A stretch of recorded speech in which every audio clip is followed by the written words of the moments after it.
pick it up at 32 and win one by 36. And win the World Series by 36? Sure. I think so, yeah. Yeah, I think so. All right. Well, I see them themalmost as similar. They're not. They're not even close, dude. Well, in your opinion, they're not very close. No. But it shows how much you know about sports that you think they're similar. Well, just in numbers, there's probably 4,000, 5,000, 6,000 bracelets and 40 rings, maybe not even 40. Well, no, but one ring for every guy Super on the Bowl team. Rings. I mean, 40 years, but there's more Super Bowl rings than World Series bracelets. Yeah. I mean, there's more guys walking around with a Super Bowl ring on than a World Series bracelet. I say wear it. If you won the thing, wear it. Yeah, but it's a little pretentious. I mean, because it has a lot to do with, when you wear one of those around. Would you tell Roger Staubach to take off his Super Bowl ring? No, but Roger Staubach started at 3 years old, throwing footballs.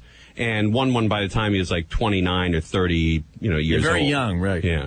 But these guys, they're completely out of shape, smoking cigars. Well, you make a very good point about, like, the comparison about what some people think it's a sport. Some people think playing Texas Hold'em is a sport. Right. And you go, like, what sport? Like, if I'm a fan of NFL football, I can't pay to be in the Super Bowl.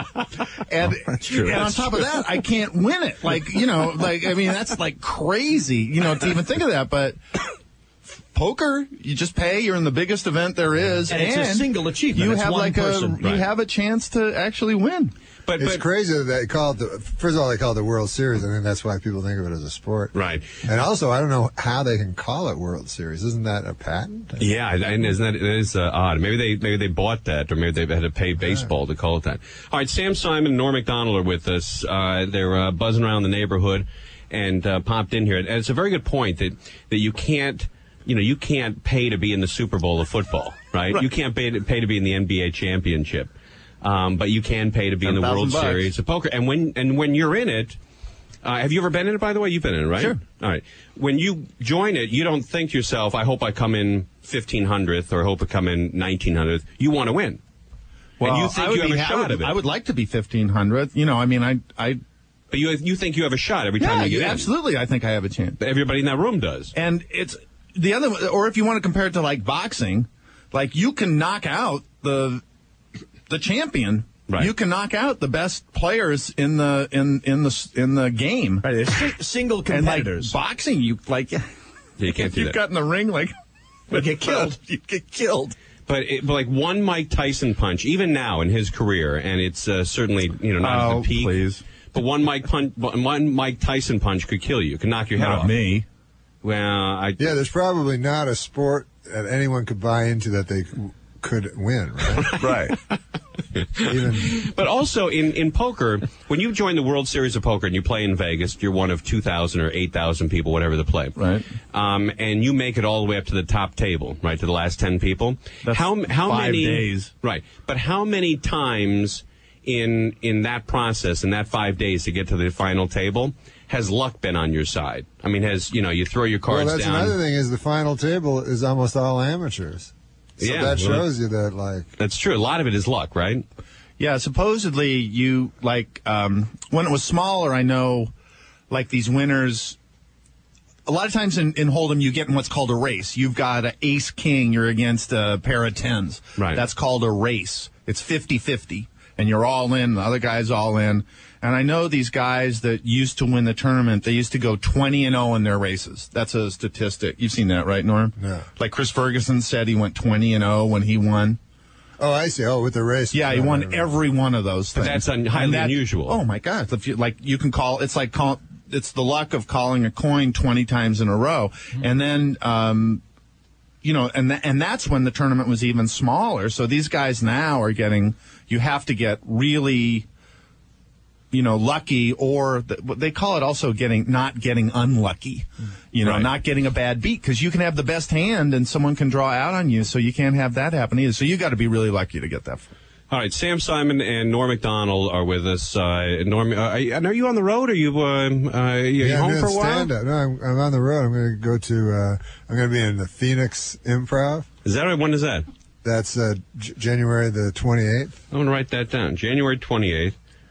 Phoenix Improv. Now, obviously, someone has to drive you to these events, right? Or you fly to these events. And you have some weird sort of flight necessities. Yeah, it's got to be a 747 with nobody on it, or.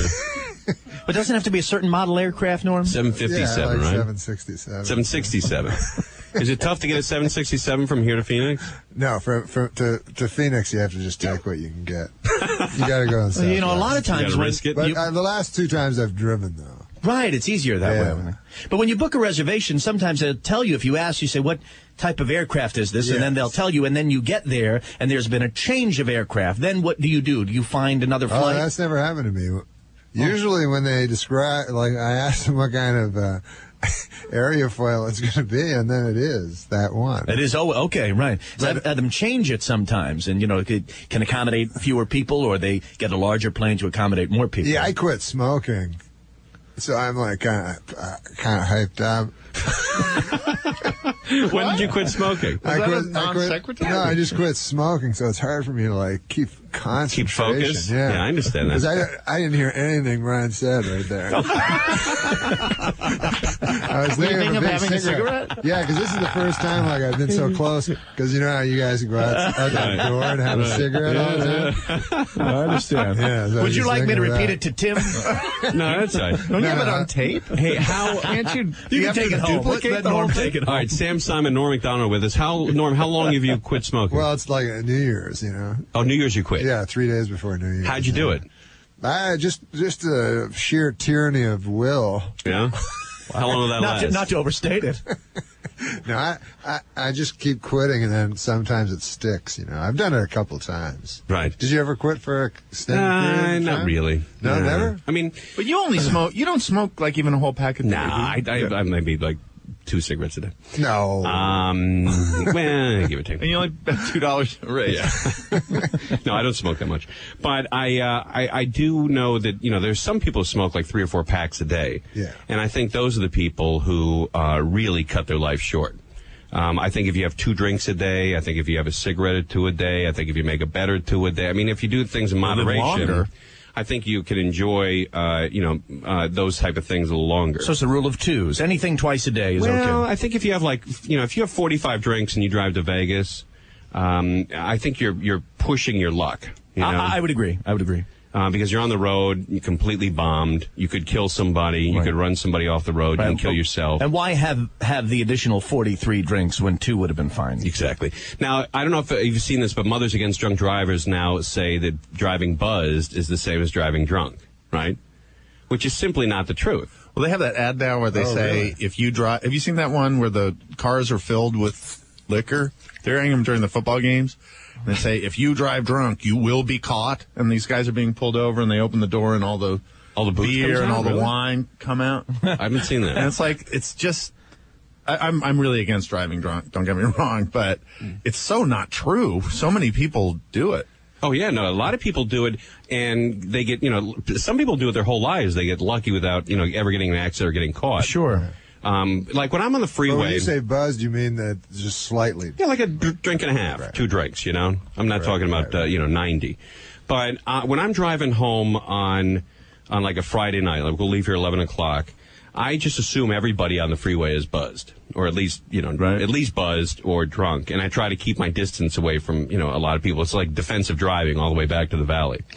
But there are, I would say, what percentage of the people you think on the highway at 1 a.m. in Southern California are buzzed? I mean, it's got to be high, right? It's got to be 40%. I was going to say 33 to 40%. Right. You took the figure right out of my. So if the cop pulls somebody over, I think he's got like a 3 in 5 chance of getting a guy for a DUI.